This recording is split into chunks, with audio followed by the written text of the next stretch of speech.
Welcome to Positive Philter with your host, Philip Wilkerson, a podcast that focuses on friends, family, health, and career, with a little self-help along the way. Please join me in this journey for self-improvement, and I hope what I have to share will make you a better person, thus making the world a better place. I hope you enjoy the show. I hope you enjoy the show.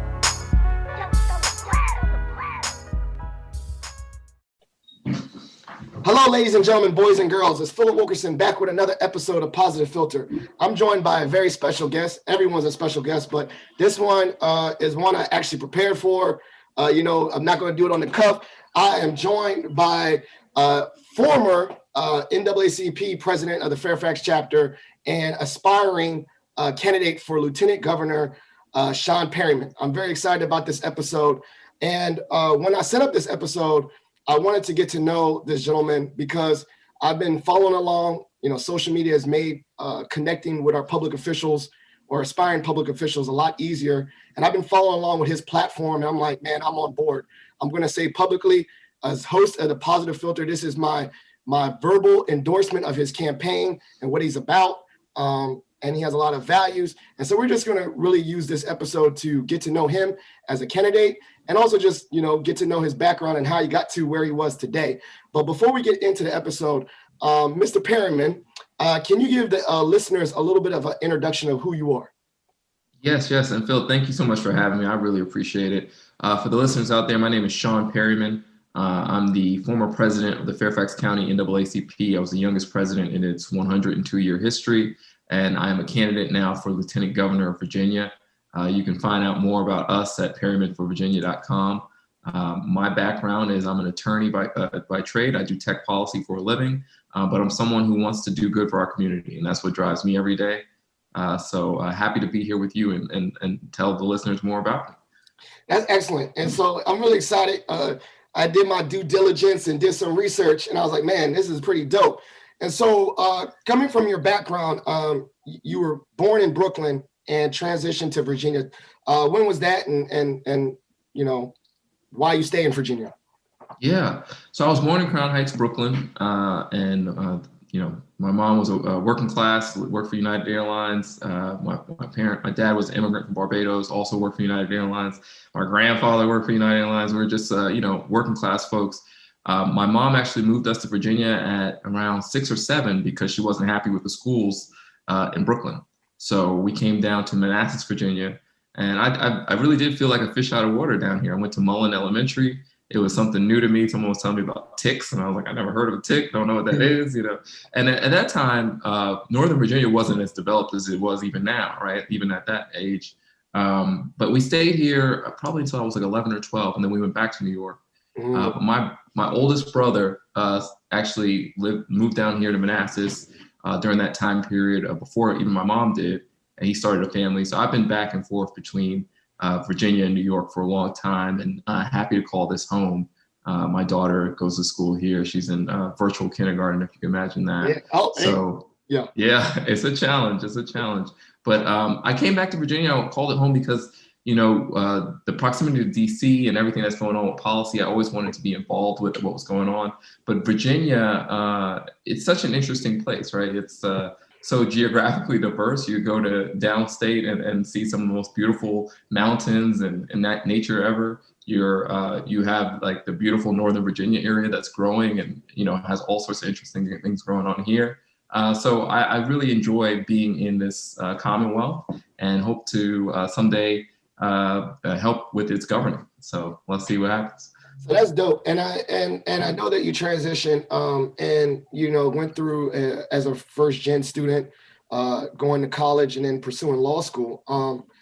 Can you take us back in that time machine? What was your undergrad like, and then why did you continue to think about the next level of pursuing a law degree?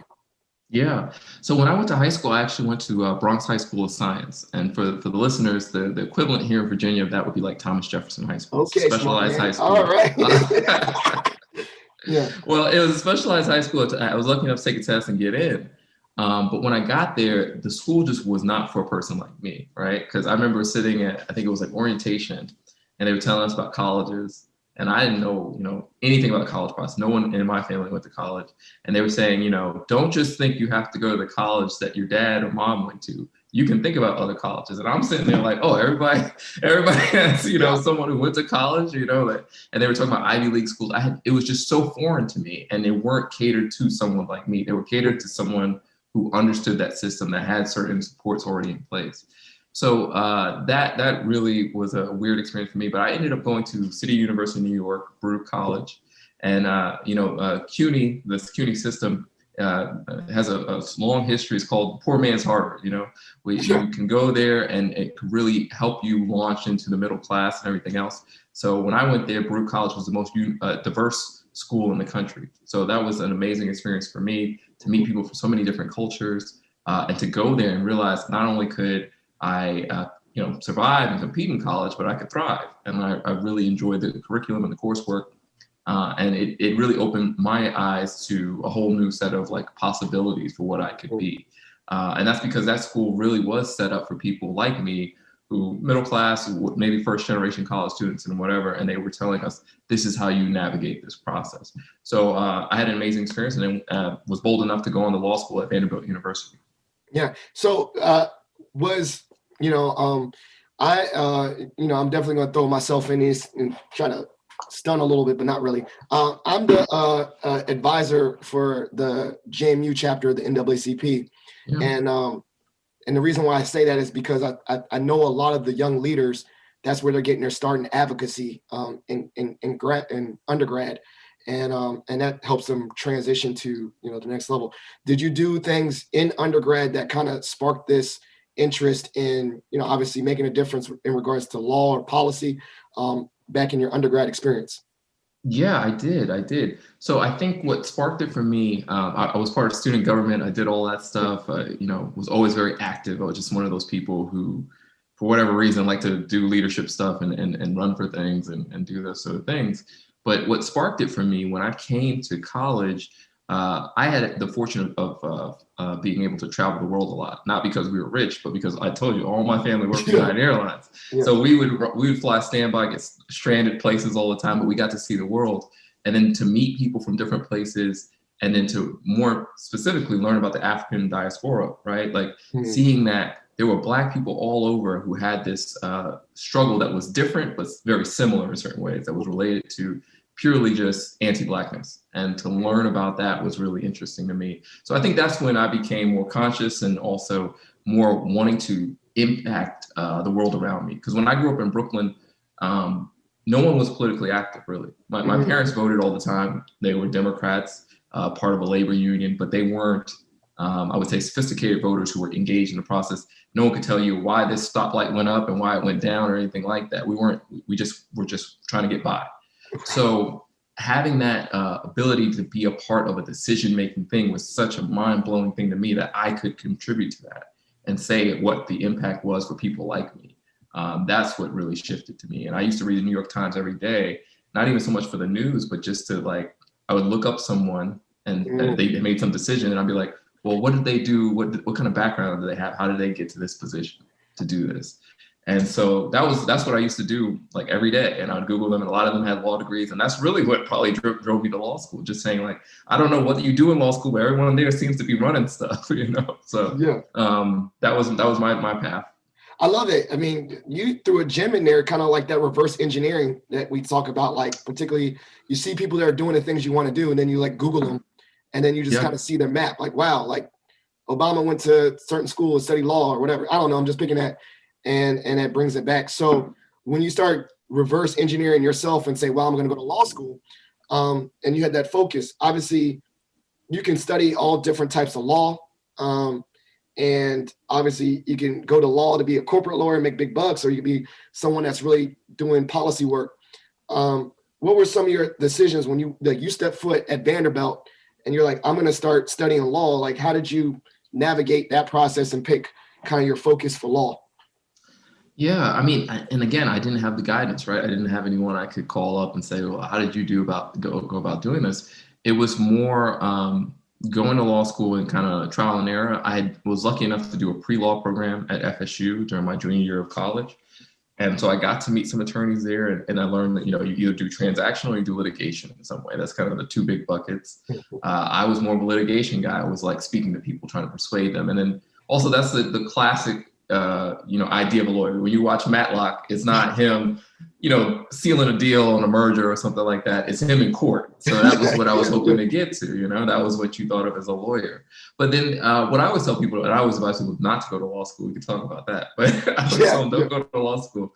But what I was talking about is with the law school experience, so much of it is dictated by your debt load, right? Like you have to take certain jobs because you're servicing that student loan debt. So that's a reality of it. But when I had to choose between the two, I chose litigation just because that's what I traditionally saw. I enjoyed trying to persuade people, and that's where I ended up going. And I started out my career as a litigator. Now, I know that you did a lot of work with your law degree in regards to human trafficking, sex trafficking, and all those. How did that kind of pivot into that, from your degree? Yeah. So I actually did that with one friend of mine. And it was funny because we always joked about he was from Queens and I was from Brooklyn, and we're in Tennessee and we're working on human trafficking laws. But we were in a class that was all about, I'm trying to remember the name of the class, but it was all about essentially how to make change, how to go about in the system and make change in different ways. And a young woman came in and she said that she provides services for human trafficking victims. After they had gotten free, she provides services for them. And what she was explaining to us is that so many times they get arrested because they're arrested for prostitution. And these are minors a lot of the times. And it's like, you can't consent to sex. How are you being arrested for prostitution, right? So we started like, well, surely we can do something about this. And we started getting involved and trying to figure out how we can lobby the legislators in Tennessee and all that. And what we ended up eventually doing is getting a couple $100,000 from the federal government in a grant to do a study. And it brought together the police, the prosecutors, and the sex trafficking advocates. And then within 2-3 years, they did the first study, and then within 2-3 years, Tennessee went from one of the worst states on how they handle human trafficking to the best. And they made a just complete 180 based off just that work we did with that, bringing those people together in that study. So it was incredible to me to see us do that in law school, and never, beyond my wildest dreams. We thought we were going to get one law, and we completely changed how the state handled it because we had everyone get in the same room. We found the money to do it, and then it got done. That's dope. And it's kind of, I guess you're saying it like, and I love the part is like, I was just doing this. I was in class showing that like just random happenstance of connecting with people. And then you kind of just keep on doing stuff and connecting with new people. So obviously you saw a system change from that experience in law school. Where did you was like, man, Tennessee, as I listened to like, I don't know what they call it, Project Pack or whatever, they call it Tennessee or whatever. How did you transition and say, I'm not going to stay in Tennessee. I'm going to either move or transition to the DMV, where you specifically said earlier, there's a lot more political involvement in regards to that. Well, the plan was never to stay in Tennessee. That was just, for law school. And I was lucky enough to go to Vanderbilt. I loved going to Vandy, though. It was a great experience. But, and this is a true story. We had career services. People would come on for on-campus interviews. Yeah. And I went to interview for my first firm, Haynes & Boone, their DC office. They mislabeled the room. It was actually the Dallas office. And so I ended up in that. So I interviewed, and the interview went really well, but they wanted to hire me for Dallas, Texas. So I ended up my first few years practicing in Dallas. But I'd always wanted to get back to the DC area because my parents retired here. Like I said, my brother lives here. My whole family's in Virginia. And so that was the goal. So I practiced in Dallas for a couple of years, and then I eventually made it back home to Virginia. So, but yeah, I did sidetrack me a little bit. So you're in DC, you're doing your thing. What made you decide to like actually be a part of the Fairfax NAACP when you could just do your job and practice law? Yeah, that's a great question. I credit that to having a daughter. You can bill hours and do those sort of things if it's just you. But when I first had my daughter, I always thought about like someday she's gonna ask, "What do you do all day?" Yeah. And if I'm saying I'm doing this, is it something I'm really satisfied with? Am I really proud of and everything? A couple other things happened too. You probably heard this story. I don't know, but when I was at my firm in DC. The partner there, we came into my office and said we're representing Donald Trump in a case against Jose Andres. And at the heart of that case was Donald Trump's comments about Mexicans and people of color. And we were representing Trump to say that these things weren't that bad, et cetera. So they wanted me to be a senior associate on the case. And that was really the turning point for me because I had a decision to make. Was I going to be able to look at my daughter in the eye and say, this is what I did for a living, or was I going to do something else? And I quit my job. I quit and went on to work for Congressman Cummings. But after that, at that point in time, people thought Donald Trump had no chance of winning. So when he, no one thought he could win, but then he won. And that's when I really was like, I need to do as much as I can in my community to make it anti-Trump, right? Like, and I don't look at him as the problem, right? It's this state of mind, and it's the Robert E. Lees of the world. It's all of this stuff in our community that allows for a guy like Donald Trump to get where he got. So this is what I focused my mind on, and I started saying I'm going to get involved with the NAACP and other things like that. I mean, did you just like show up at a meeting and say, "Yo, I'm down," and then like you said, like really as normal as it is, like, did you show up at a meeting, you're like, okay, I'm cool with this. All right, besides this meeting, I want to be the president. Like, or did you kind of throw yourself in there and get involved and do a year shadow, or like, how did that, like, I know you didn't just join and say, I'm president now. How did that work? No, I didn't join to say I was president, but I did literally show up and just say, yo, I'm down. What do you need me to do? I came there and I did say, like, hey, I want to do stuff, right? And then they were like, okay, here, do this. Yeah. And then so I just was that guy who, I have this idea for this and I'm willing to do it myself. I'll just write this up. Started writing op-eds, started like writing letters like, hey, we should do this. And then surely, slowly but surely people were like, well, we need to give him more stuff to do because he's doing it really well. And then they made me the education chair. Mm-hmm. And then that happened and I ran for vice president. And then our president stepped down and that's how I became president. And so it was like this thing where I just kept showing up and they kept giving me work. But then the executive committee was slowly, they kind of saw it happening. They were like, they invited me to, I remember they invited me to one of the executive committee meetings. And I was like, oh, thanks for letting me come here and whatever. And they're like, yeah, you're going to be here soon enough. Like, we know, we know you're going to be one of us soon. So it was one of those things where I just was looking for a way, an outlet. I had all these ideas. And now, and this is what I want to tell everyone listening, right? Like the stuff I'm talking about, I say it kind of casually because for me, it happened casually. It was like, I want to make this change. No one else is really doing it. And if you can figure it out, you can make huge changes in your community. And with the NAACP, I went from Sean Perryman, just random Joe Schmo off the street, to Sean Perryman, NAACP education chair. So people then started listening to me. Mm-hmm. And it was that title that really, the ideas were the same, but I had this organization behind me that was helping me to get those ideas out there. Yeah, I mean, that's how we got connected too. Like, I didn't think I was going to be Philip Wilkerson campus advisor for NAACP, but two students just randomly came in my office and said, hey, we need an advisor. I said, what I got to do? They said, you just got to sign off on stuff. I said, okay, bet, easy. And then before you know it, then I'm like, not just signing off on stuff. I'm like, they're asking me for ideas. And I was like, I guess I got ideas because I'm older, but I don't know what I'm doing. I mean, the young leaders is doing way amazing things, but I think it speaks to that, like, willingness to work and do things in the community, being open, building connections and relationships. And then you just wake up one day and you've been super involved. So when you say so much of it is showing up, showing up. Yeah. When you say you're the youngest, how old were you? I'm 34 now. And when I was elected, I think I was 33. Yeah. Jeez. I'm older than you. Goodness gracious. I think I am. I don't know. I'm just going to say that. And so you're doing this, you're navigating the NAACP. That's probably where we kind of intertwined. I know Paul Davis is a friend of mine from JMU, and that's how we got connected.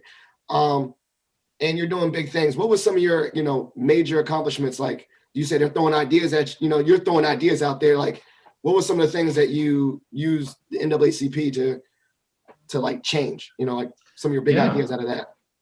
So with the NAACP, we had a bunch of successes when I was president, but one of them, the main ones that I'm proud of, is that we worked with changing the memorandum of understanding, and that was under Kofi Annan's leadership, but I was the education chair, and me and Kofi came up with a strategy for that to really shine light on this, because most people are like, what's the memorandum of understanding? No one knows what that is, but it's how the police operate in the school system.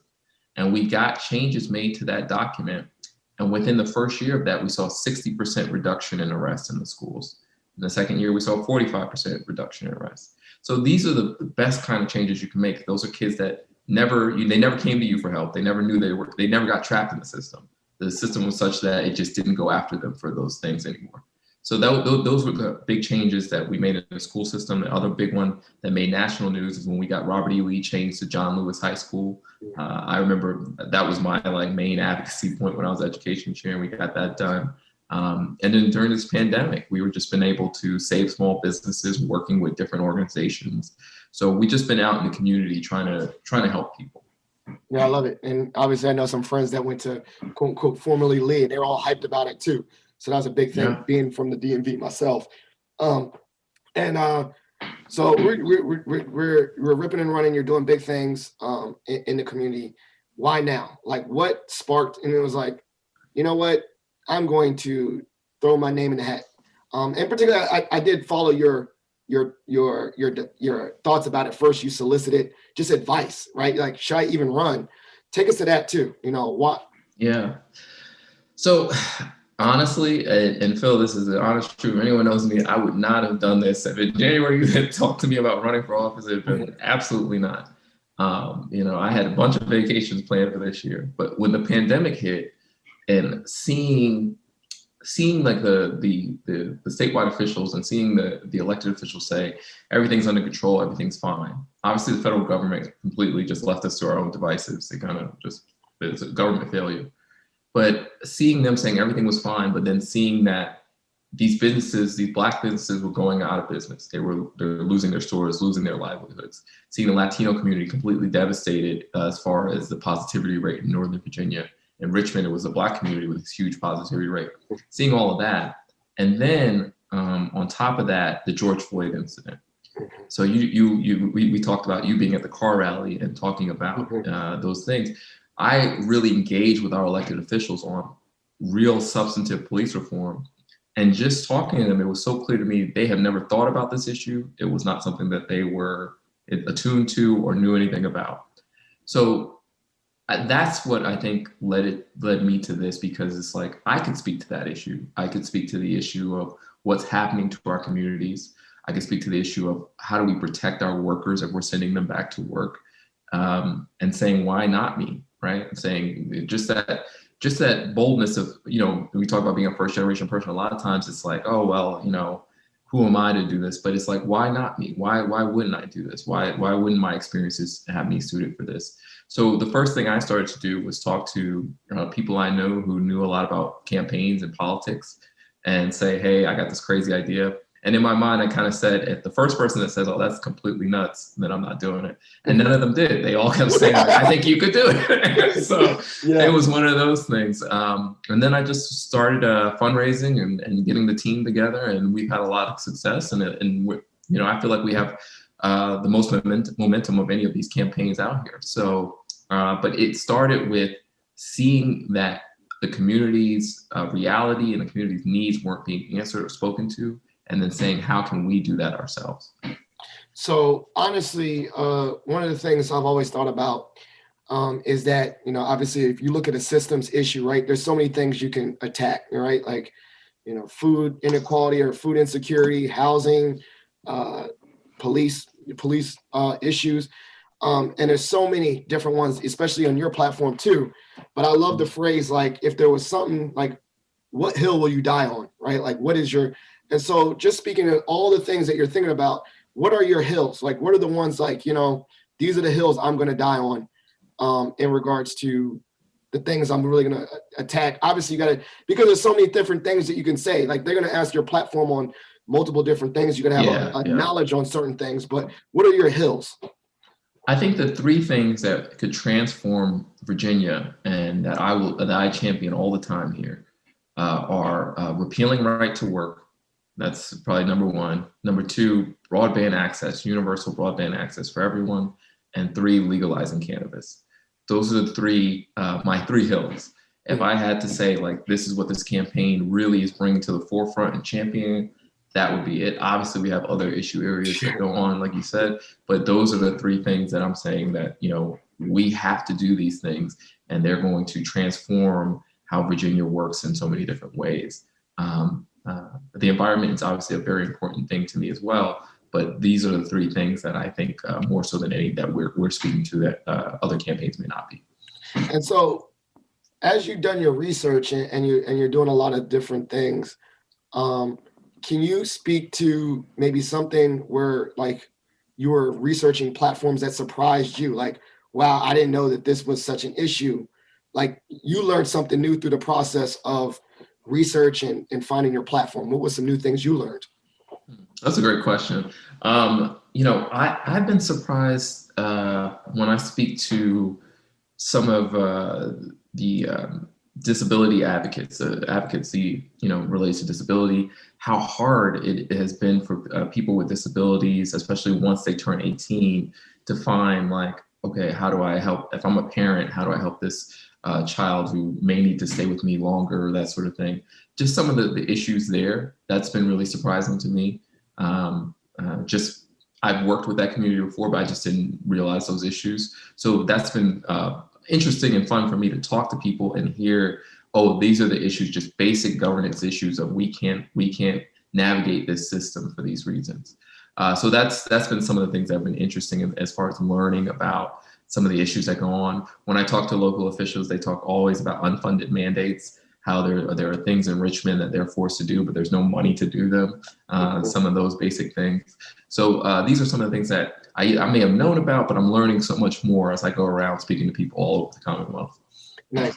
Okay, so you spoke about all over the Commonwealth, and Yeah. it's no surprise, right? Like Virginia, large population, I guess we will say majority progressive area. I think you see that blue sector in Northern Virginia, but that's not representative of the whole state. And so one of my questions is, obviously you're running for state office, meaning you're going to have to connect and communicate and collaborate with all of Virginia, which we know is not necessarily representative by Northern Virginia, right? It's a different beast in different places. So how do you plan to really hear the different voices of Virginia and really try to connect, because you're going to have to get votes in other pockets of Virginia? How do you bridge that? The typical thing about that will be COVID, right? Like you can't go and just, jump to someone's house. Hey, how you doing? And they sit down and talk to them. It's no more turkey dinners and kissing babies and all that stuff. Yeah. But what we're trying to do is we have a steering committee. And what I'm doing is I'm bringing in folks from across the Commonwealth, different geographic regions to say, come sit down on my steering committee and tell me what's important to your issue. At some point, we will make a in-person tour where we get around and try to do that in a safe way. But right now, what I've done is like I have a councilman, Caleb Rogers from the Williamsburg area. He sits on my steering committee. I got the vice mayor of Martinsville. He's on my steering committee, Chad Martin. And then I got folks from down in Richmond. I got folks from Chesterfield. So I'm just trying to bring in as many people and voices as I can, and that's what I'm hoping to do. But the issues I'm speaking about, I try to get people to understand, like, these aren't Northern Virginia issues. When I talk about broadband access, that's in rural Virginia, right? You talk about criminal justice reform and the war on drugs, and that failed war on drugs. People in Southwest Virginia feel that, right? There's a huge opioid and drug crisis there that people don't talk about. And instead of arresting people and locking them away and throwing away their potential and saying, we're done with you, we need to talk about how do we help those people and bring them along and keep them involved in our society. So I think these issues cut across regions and everything else. Obviously, there are unique issues, especially with climate and everything else, with waters rising, and we talk about tidewater area everywhere else. But really what I'm trying to do is add those voices to my committee and help them tell me what's important to them as we go around the Commonwealth. And then I think another thing that's unique about this is that you're running lieutenant governor, governor's running. So obviously it's two kind of separate campaigns, and there could be an opportunity where someone is governor that doesn't completely align with you and vice versa. So how do you kind of foresee that regardless, that idea of having to work, particularly in your role, the things you want to do, but it's going to be very lenient toward maybe someone else in a partnership with someone else? Yeah, I hope whoever the governor is, I get to work with them in some collaborative way. That would be the best case scenario. But what I've been saying with this is that I want to transform this role. Like the lieutenant governor typically, uh, and maybe this is controversial to say, but typically what people do is they get elected lieutenant governor and then they say, I'm going to sit quietly, not offend anyone, and then run for governor. I don't want to do that, right? Like, I don't know if I'll run for governor or not, but I'm definitely not sitting quietly. I haven't done that my whole life. I'm not going to do it now. Yeah. I want to go in there and really push on policies. And that the office is unusual in the sense that some states, the governor and lieutenant governor run together as a ticket. But this is independent. So I want to be independent. I want to be able to say the governor's wrong. This is what this should be happening, right? So I want to maintain that independence. So I don't see, even if it's a governor I don't agree with, I will try to find commonalities, but at the same time, I want to maintain my independence and be able to be an honest broker with the public. Yeah, so that's definitely what I was thinking about too, because it could be different things, but also in a dream scenario, you and the governor are like besties, and you're like a Batman and Robin kind of duo or something. I can't think of anyone else. And then just additionally thinking about the bigger picture, like what made you really think state level? Like I'm sure there's, Braddock district supervisor. I'm hearing about local level area things. Sure. In a sense, you ascended, right? You was like, man, forget this regional stuff. I'm doing the state. What made you think of the ascension rather than just, Yeah, no, that's a good question. I think you can do a lot from your locality and everything else. But what I saw were in 2020, what we're facing is big problems at the highest levels, right? Yeah. So what I wanted to be able to do was speak to those issues at a statewide level. And I also think if you're a delegate or if you're a state senator, you're one of many. There are only 3 statewide elected officials. So I feel as the lieutenant governor is out there speaking to these issues and saying, this is something we need to address. It's going to get attention. And it's a good way to push, I'm always thinking of advocacy. It's a good way to push on an agenda to get things done. So no surprise, you already said you're from Barbados. This is not a visual podcast, but we're both Black. Surprise, y'all. This is also a state, I don't think that has, we've had some in past, Governor Wilder and things. We've had some representatives, Lieutenant Governor Justin Fairfax. We've had some representation in regards to, Black public officials. But obviously, I'm not saying obviously, but I'm just saying in regards to that is still a core that could be ingrained into your ideology and how you navigate the world. So can you speak to how your Blackness informs your policies, or also informs how you, look at situations that you want to change? Yeah.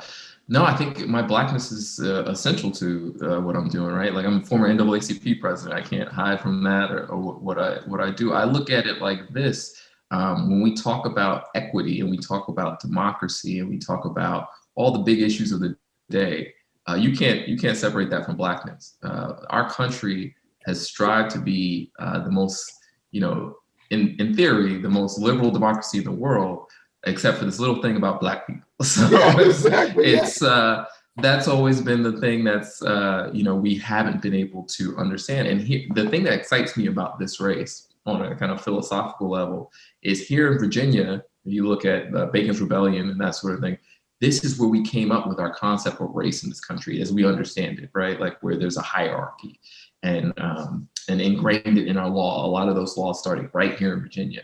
So as we talk about going past Trumpism and going past this pandemic and like coming past 401 years since the first Black people arrived in this country, this is the election where we can kind of reshape things. If we look at things on a long enough trajectory, maybe this is the election where we say that Virginia went in a totally different direction. So I look at it as I'm going to try to help everyone in the Commonwealth, because as a Black man, I've seen how government policies can disenfranchise people. And that shouldn't happen to anyone. The government shouldn't be able to tell you, I'm going to arrest you for these types of crimes, and I don't do that to white people. I want us to live to our full potential as a democracy, as a state. And as a Black man, I have this unique experience seeing how we haven't done that in the past. I mean, you spoke to it too. And I think, My dad loves that, John. He said, Virginia born, Virginia bred, and when I die, I'll be Virginia dead, right? But with that being said, having state pride is that I think one of the things that's always been difficult is that when you critique America or critique policies, then it's viewed as anti-patriotic, but not necessarily because you're saying, by me critiquing the system, I want us to do better, right? And so with that kind of mindset, like, what is your thoughts on that? Like being very critical of the system, but then having to exist in the system, meaning like you're still running for public office. You know, you're not saying, let's do away with government. The government has a function. How do you have that balance between, you know, freedoms and all those different things, but also critiquing that system, like being critical of government and being critical and participating at the same time? You know, that's always been a thing I thought about.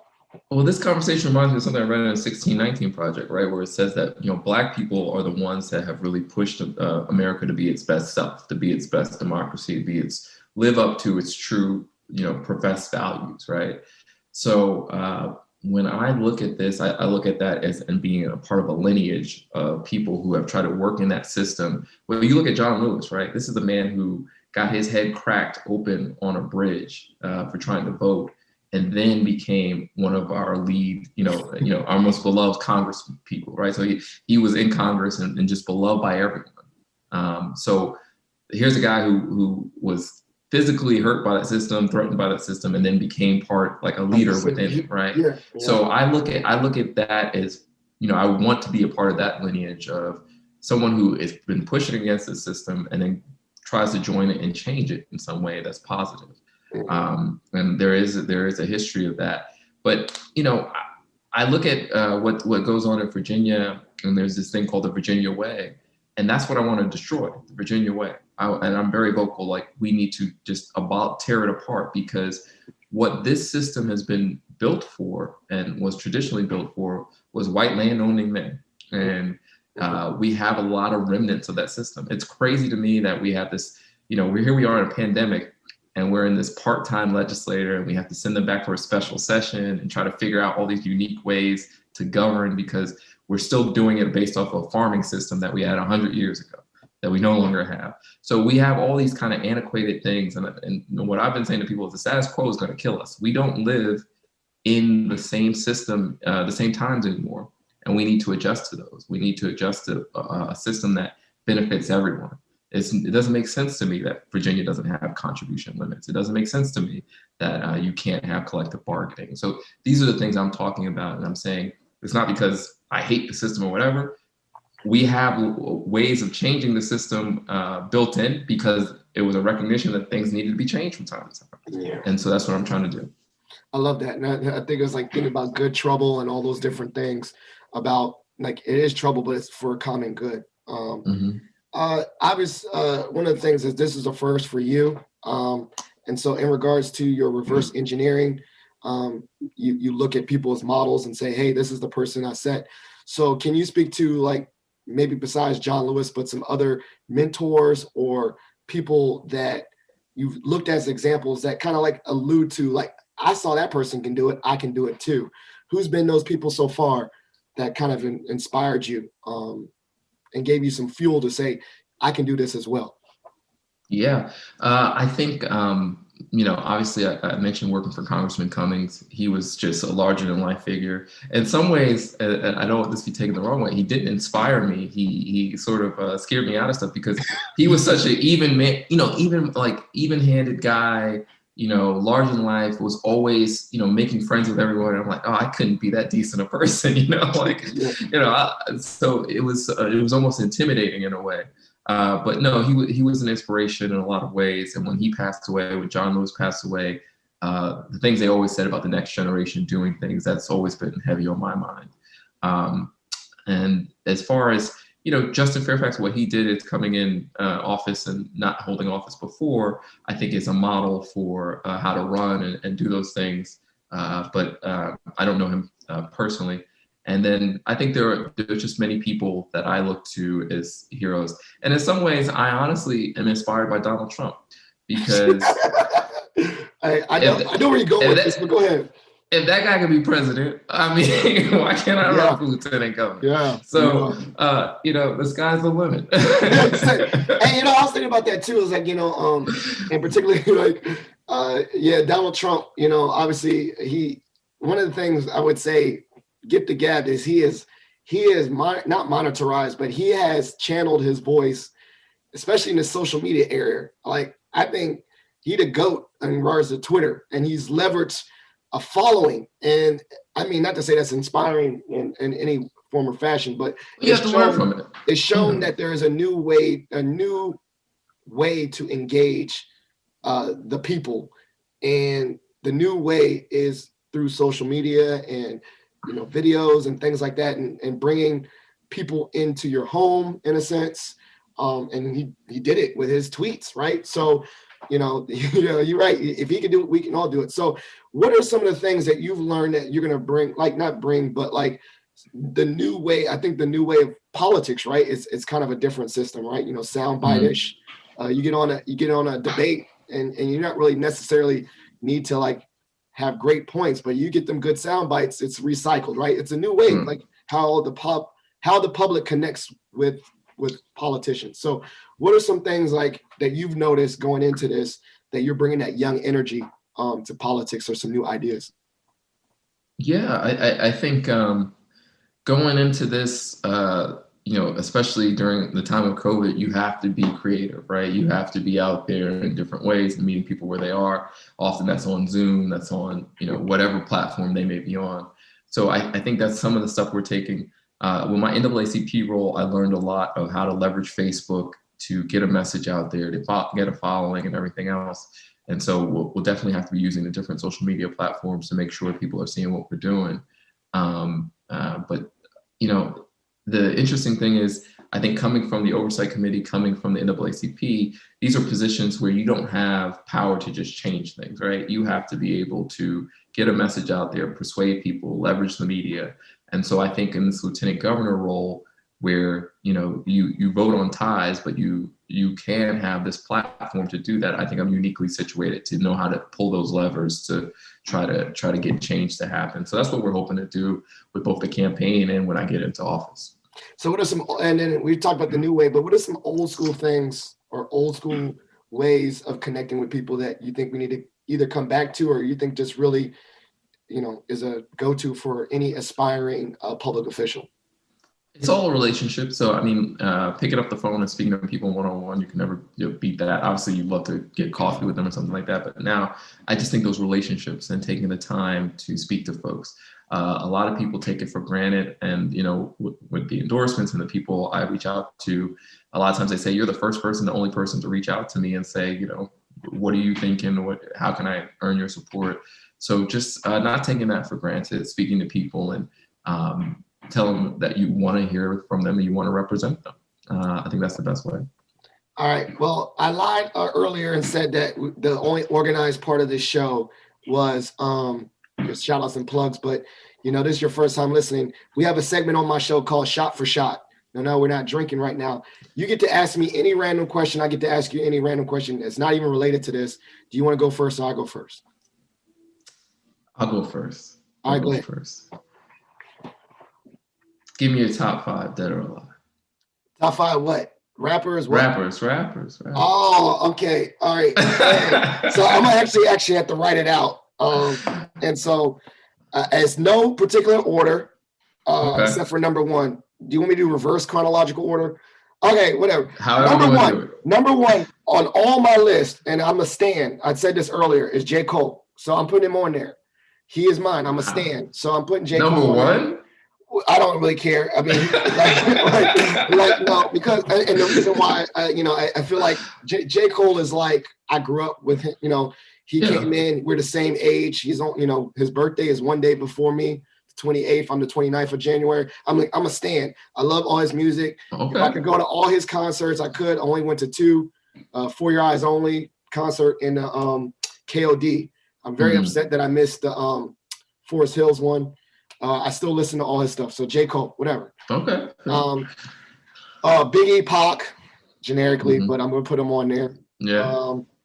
So that's Biggie, Pac, J. Cole. I like Andre 3000 as an individual. Mhm. Definitely if you put Outkast, and we're doing duos, Outkast is one, but just individually, Andre. And then 5, Nas. Okay. That's a solid list. Nas / Jay-Z. But I can't really. I can go to top 10. And they're interchangeable. Now that you're saying lyrically, I have so many multiple categories. One could be like, I was like, who's my favorite mindless rapper? Like where I just like turn up to him is 2 Chainz. I think he's one of my favorites because I turn him on and I just join. The lyrics aren't there, but it's just a vibe, right? I just the vibe, exactly. So when we're talking about lyricists and all that, yeah, I got him, Juicy J. Sometimes I just listen to him. I got my ratchet list and I don't care about the lyrics, the energy and the vibe. But then, yeah, those guys I talk about. So, yeah, I'm still standing. J. Cole for me. Okay. All right. So that's a good one. You threw me off, but I guess I should be running on my feet. So you lived in multiple places, right? Yep. Just tell me, the pros and cons to, the best and worst of New York, where you're, from, Virginia, Texas, and Tennessee. Pro con. Oh, wow. What you like the most about them, and what you con. like, man, they need to change this 100%. New York, always something to do. Too crowded, too expensive. So don't think they're ever going to change that, though. No. I'll start with Tennessee. Always good live music, but probably too small for me. Well, Nashville. I'm talking about Nashville. Let's see. Dallas, no state income tax. Yeah. But no, all the neighborhoods were exactly the same. It was just cookie cutter. Okay. Yeah, very cookie cutter. We're Virginia. I would say Virginia, the con would be, well, I'm thinking politically. I'm trying to just think of it like a normal con. Too much traffic during normal times. Traffic is awful. Yeah.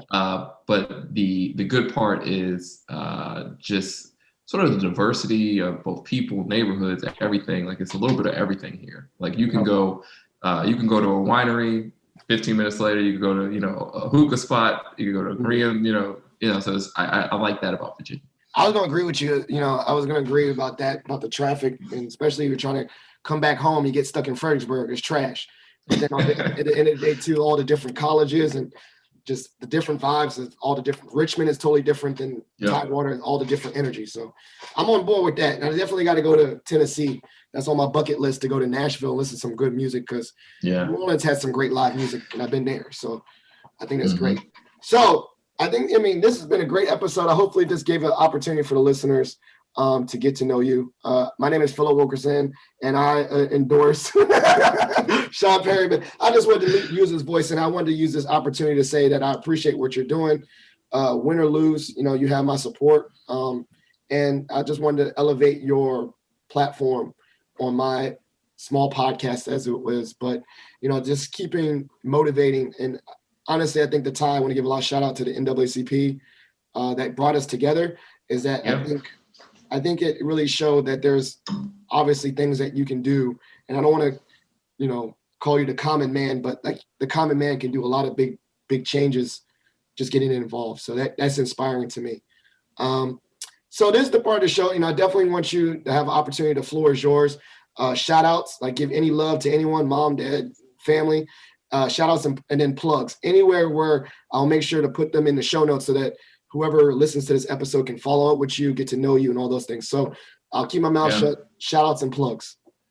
Yeah, shout outs and plugs. So I'll start with some plugs, perrymanforvirginia.com. And then you can follow us on basically all social media platforms. If you look up either Sean Perryman for Virginia or Perryman for the number 4 VA, you should be able to find us. Follow us on Twitter, Facebook, Instagram, all that good stuff. Keep up with the campaign. And then shout outs to everyone who's enabled me to do this. So the family, my daughter, Ava, and then my team who works tirelessly, Rob, Nathan. They're just incredible folks that help me get through all of this. And they're just believers too. They believe in what we're doing. And so that's the most important thing. and we're going to be hiring more people soon. So I'm just looking forward to growing this team and doing some good in the community. Excellent.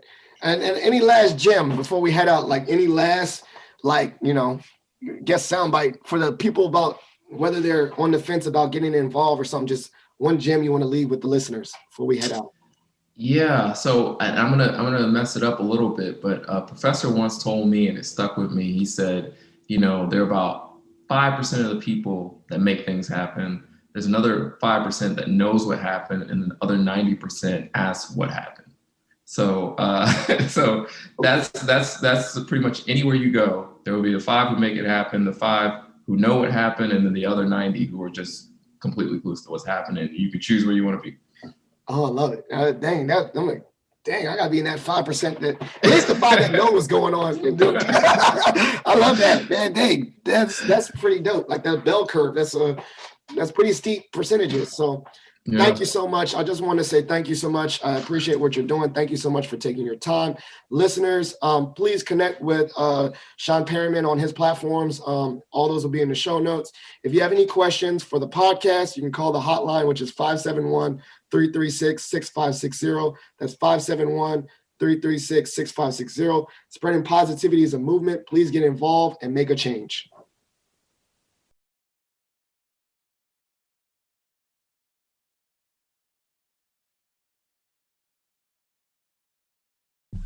Thank you for listening to Positive Philter, a podcast that focuses on family, friends, career, with a little self-help along the way. If you enjoyed this podcast, please share it with your family and friends, and like the Facebook page, Spreading Positivity a Movement. Thanks for listening.